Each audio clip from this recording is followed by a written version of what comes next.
This podcast is brought to you by the School of Advanced Study, University of London. Thank you. Thank you very much. I've had a really fantastic day, so it's been lovely to take part in today's workshop. And just a little note, really. I'll mention this in the paper, but this project that I'm going to talk to you about actually kind of partly came about in conversations with Sarah and Sarah's earlier work, so it's lovely that she's kind of responding to this.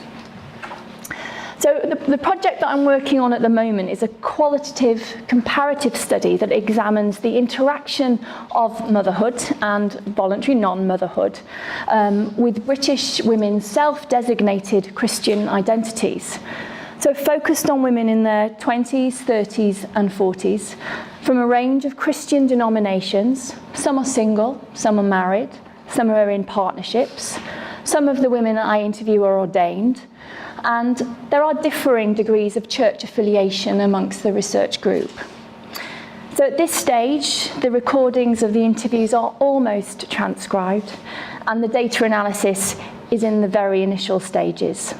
And I've completed a focus group that began the project, which consisted of 4 women, 3 mothers, and 1 woman who had chosen not to become a mother until she accidentally became pregnant. And then following from that, I've conducted 10 interviews with women who have, in their words, chosen not to have children, and 9 with women with children. And there's 1 participant left to interview who has adopted and fostered. So in this paper today, I'll outline some of the main research questions and prompts influencing this project and why I kind of started this in the first place. Talk to you a little bit about the methodology, and then turning to some of the initial very emerging ideas coming out of the focus group and the interviews. I'll talk about some of the complexities when we even use this term motherhood in this context, and certainly non-motherhood or voluntary childlessness, and then move to draw out one of the themes emerging. So why examine motherhood and voluntary childlessness or voluntary non-motherhood within Christianity? Well, one of the main reasons for doing so is that women's choices to have or not have children is kind of interrelated in some ways to how these experiences and decisions may relate to women's understanding, to understanding women's continuing affiliation and disaffiliation to the Christian church. When considering women's patterns of belonging to Christianity, various commentators, such as Callum Brown, have suggested that the liberation of women from traditional gender roles and norms that began with the rise of second-wave feminism challenged Christian religiosity and the identification of piety with particular motifs of femininity, and that's therefore instigated a decline in church affiliation. Women's changing gender roles in regard to work, equitable sexual relationships, the entitlement to make choices, including, I would add, the perceived choice, no matter how constrained that might be, to have children, has been at least seen as contributing to women leaving or redefining Christianity. However, women's continued adherence to Christianity and to what we might call post-traditional religion, so there's expressions of spirituality in religion that seem to be perhaps parallel to the organisation, the institution, or amongst women who completely left and rejected the Christian upbringing that they had. Women, in both groups, women outnumber men approximately 2 to 1. And this has been linked by sociologists such as Grace Davey and a recent work by Marta Czesbotowska and Steve Bruce to their women's proximity to experiences of pregnancy, birth, motherhood. That somehow those experiences in some way attune women to aspects of life that correspond with a religious orientation. One suggestion for this, the reason this might be, is that women who care for children, either in combination with work or not, may be more likely to remain in church, as it's a space where motherhood is at least validated by the Christian pronatalist theological discourses, amidst a whole kind of host of complexities and contradictions that have been shaping women's religious lives, women's lives for the past 30 to 40 years. It's that idea that women who are perhaps juggling different roles, career, motherhood, family life, they're kind of damned if they do, they're damned if they leave their children at home, they're damned if they go to work, and at least maybe perhaps the Christian organisation or church is one place in which that question's never really raised or criticised. And Linda Woodhead has discussed some of the studies that suggest this in some detail. And that combination of work and motherhood is one of the key ways in which the institution of motherhood, to borrow Reach's term, is changing. Caroline Gattrell's research on the sociology of parenting highlights that the sharp rise in the number of employed women with dependent children places this group, she says, at the vanguard of a major social change in the UK. And she's talking particularly about women with professional or managerial careers who have at least one child in preschool, living with the father. They're the ones that have delayed motherhood slightly to get their careers off the ground and have an established career. So she's suggesting they're at the vanguard of a major social change in the UK. And she draws on some statistics to suggest this. For instance, in the 1970s, 24% of women returned to work within 11 months of having a child, compared to 67% in 1996. So for women such as this who work outside the home and are mothers, they could be seeking strategies for a work-life balance in Christianity or in alternative spiritualities, or because of time commitments, or because of the sense of entitlement that accompanies a progressive feminism in the water, as we might say, they might have ditched Christianity. So the ways in which the institution of motherhood has shifted could also contribute to this complex interaction of choices around motherhood or choosing not to have children and Christian identity. And one of the ways is the increase in which women in the West and North America are rejecting biological motherhood. Although most women still do become mothers, and if women are delaying motherhood, then the opportunities to biologically bear children might diminish.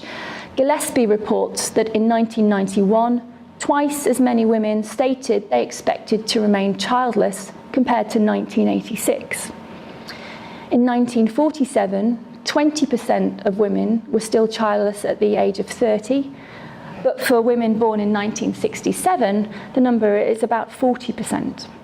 And in 1991, the Office of Population, Census and Surveys forecast that the 20% of women in the 1960s and 1970s and 1980s, those cohorts, they'll remain childless. There's actually more up-to-date statistics than that, but that kind of piece from Gillespie really does capture, I think, the shifts that have happened in the past kind of 40 years or so. And it's unclear, really, if and what this trend towards intentions around voluntary childlessness might be having on women's spiritual identities, their choices to remain, leave, or to redefine Christianity. But another reason for investigating Christian women's choices about motherhood is driven by a concern to continue to search for experiences in women's religious lives that have not yet been told. In Sarah Jane's doctoral thesis on Anglican clergy, Sarah, well, you can talk about your own work better than I can talk about your work, but you interviewed ordained mothers and clergy spouses about working within the Anglican Church. And it really struck me when reading Sarah's work, when she talks about one of her participants called Dawn. It's not me, okay? Dawn is a mother of one, and she was going for an interview as a job as a parish priest. And she was talking to you about this experience, wasn't she? And she just said, well, I was asked one question in the interview. And the question was, what in the last 2 years had made the most difference to your spirituality? And she said, well, the answer to the interview panel was, well, becoming a mother. And this didn't go down very well with the interview panel at all. And the response was actually, if she preached and talked about being a mother on a Sunday, then what was she going to do about half of the population or the congregation that she was alienating from that experience? So despite that kind of really important event being key to her spirituality, it was totally sidelined in this panel. So the articulation of the importance of motherhood to women's faith lives is confirmed by practical theologian Bonnie Miller McLemore. She discusses how motherhood is actually, despite the Mary, despite the pro-natalist discourses running through Christianity, it's actually really hard to find any articulation of what being a mother in Christianity actually feels like. What are those lived experiences? She talks about the silencing of that, particularly the ambivalence, and that's some of the things, we've been talking about the ambivalence a lot today, but particularly that ambivalence, the messiness, the tiredness, you're at the end of your tether. So that's been noted in that regard. Judith Habertal did a lovely piece of qualitative research where she interviewed Jewish and Catholic feminist women about raising their children within the religious institution and as feminists. And so again, it kind of brings to the forefront how important this experience is to women. And of course, feminist theology has had a really good go at critiquing the role of Mary and that impossible ideal. But despite the significance, as Sarah notes in the conclusion to her thesis, Sarah says, sociological studies on mothers and faith involvement are lacking and more research is needed on how such identities are pursued. And all I've done really is add to that by asking, well, although voluntary non-motherhood or voluntary childlessness has received attention in women's studies and in sociology, we can think of Gattrell, Gillespie, Leatherby, Oakley, Rich, women's choices not to have children are rarely approached from their faith perspective. So drawing from these prompts, I wanted to ask in my project, does motherhood or voluntary childlessness strengthen or weaken faith development? How do women experience motherhood and voluntary childlessness in terms of their faith community, their career, their family, their peer group? What roles are available to them? What influences their choices? How do women voice these choices while being part of a family-affirming tradition? And those questions, already you can see they relate to the research questions of the network. Question 1, what are the key contemporary issues which impact on motherhood? What specific problems might arise when you think about the relationship between religion, spirituality and motherhood? And number 7, how do women's religious or spiritual beliefs impact on mothering and on their sense of self? So a little bit about the methodology. So I conducted a focus group initially that was really helpful in testing out some of the key terminology, some of my research questions. And then I used semi-structured interviews with individual women using theoretical sampling. So I was advertising locally and nationally for women who perhaps had these experiences, who thought about their choice as a choice, who thought about their becoming a mother or choosing not to have children as a choice, vocalised it in those ways. And as you can imagine, this is quite difficult. It's quite easy to find mums in church. It's quite easy. They're there, they're very visible. But trying to find women who perhaps have chosen not to have children, as you can imagine, is incredibly sensitive. There's no way you can make assumptions about why a woman might not or might not have children. It might not be a choice. So we were staying away from that kind of biological reasons why women were not choosing to have children. That's not what I was interested in looking at for lots of different reasons, really. So to try and find women who hadn't had children and had thought of it as a choice within this particularly sensitive context, I kind of relied on snowball sampling, where you just ask one of your participants if they know someone, and then they know someone, and just keep telling people about what you're doing in the hope that someone will go, actually, that's me, and I can talk to you about that. So it took quite a long time to find the women who identified as having chosen not to have children. So all the participants positively identify as Christian. It's not just a nominal kind of tick the Anglican box. They come from a range of denominations: Catholic, United Reform, Anglican, new emerging church communities, churches that are part of the Evangelical Alliance, and some positively identify as Christian but don't necessarily go to church, and that's part of the reason for that, is not particularly feeling at home or circumstances moving, that kind of thing. So the aim was to capture a diversity of congregational backgrounds rather than focusing on one particular parish or tradition. It's also the reason I didn't interview nuns, which is what Sheridan asked me earlier in the day. Well, what about the nuns? And that to me seemed almost like a different project. And I've been very loose with the designation Christian, leaving it to participants to self-identify. Because there might be different ways that women reflect on their choices that's informed by particular pronatalist discourses informing their faith communities. So the terminology is really interesting when doing this work. The terms motherhood, voluntary childlessness, voluntary childlessness, non-motherhood, and very clumsily, women who choose not to have children require careful considerations. They're not neat, unproblematic categories, neither are they distinct, and intentions towards motherhood and non-motherhood are very transient.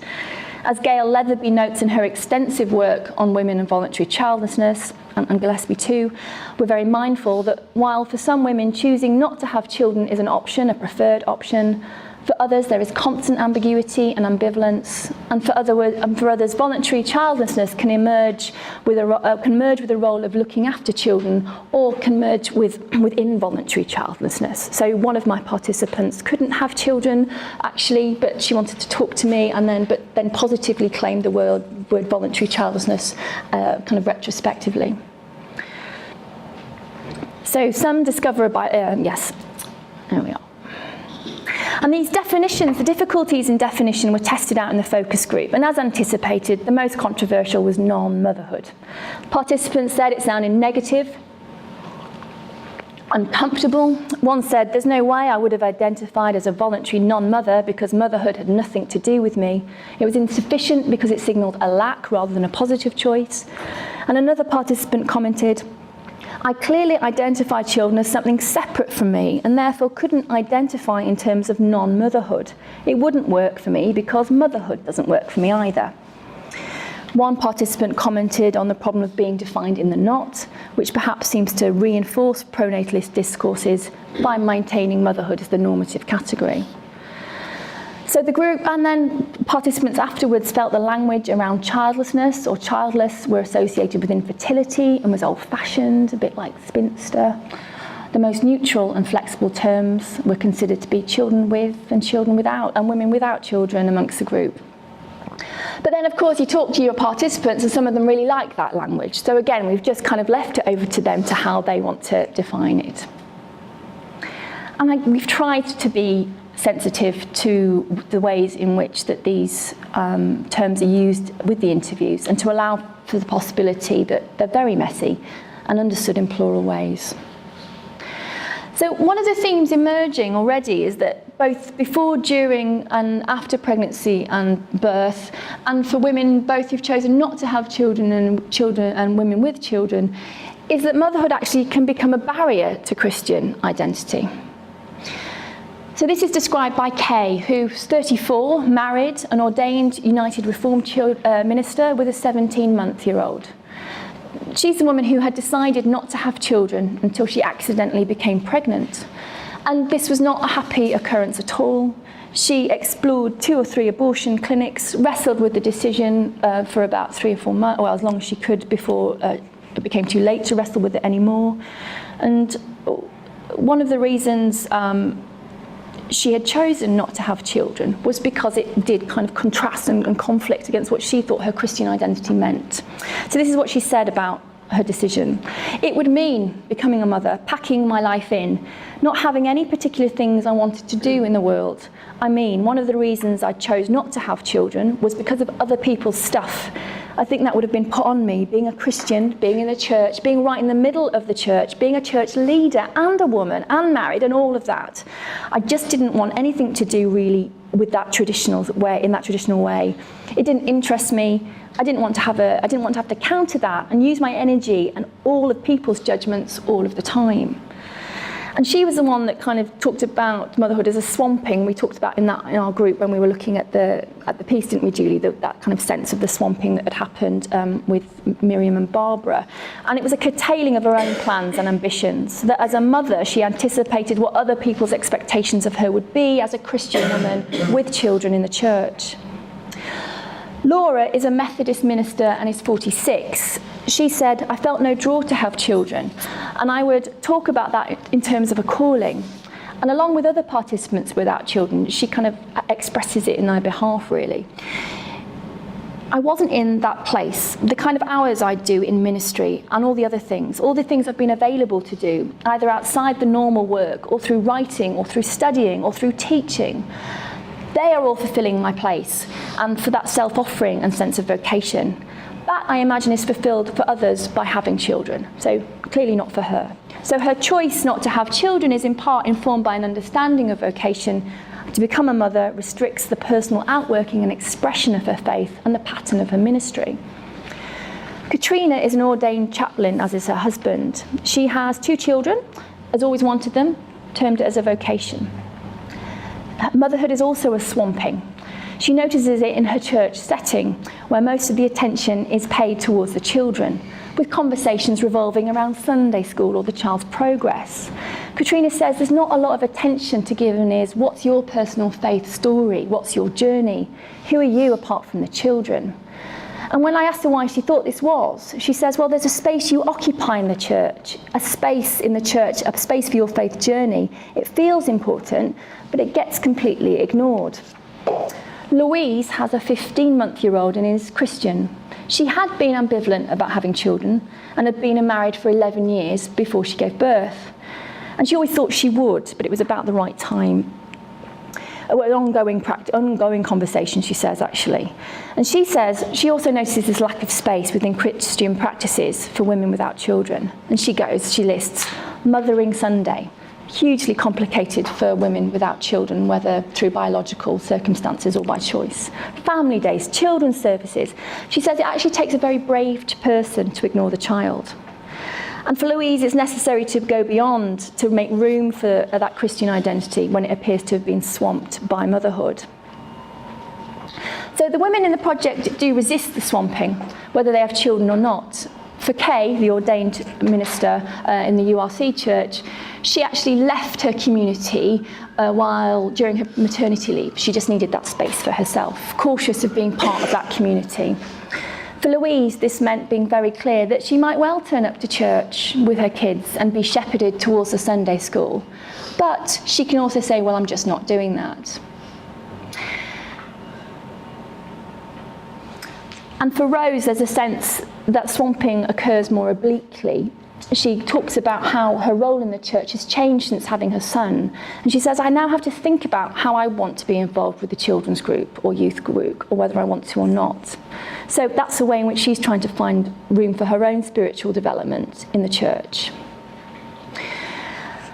I think I'm going to just really leave it there, just to say that it's just been an opportunity just to share some of the reasons why I've undertaken this research and to highlight the ways in which already some of the women are negotiating their relationship with the church and with their own identity. But it's such a new initiative and it would be lovely to hear your comments and questions. So thank you.